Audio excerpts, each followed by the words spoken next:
ప్రజా సమస్యల పరిష్కారానికి కృషి చేస్తానని మంత్రాలయం టీడీపీ ఇన్ఛార్జ్ రాఘవేంద్రారెడ్డి పేర్కొన్నారు.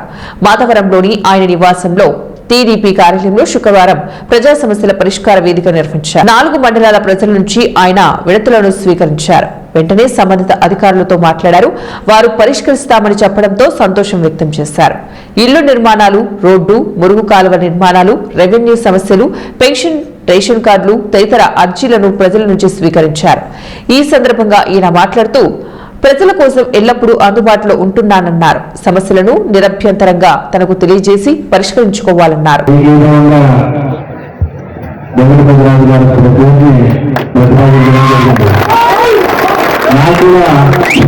చాలా ఆనందం అనిపించింది.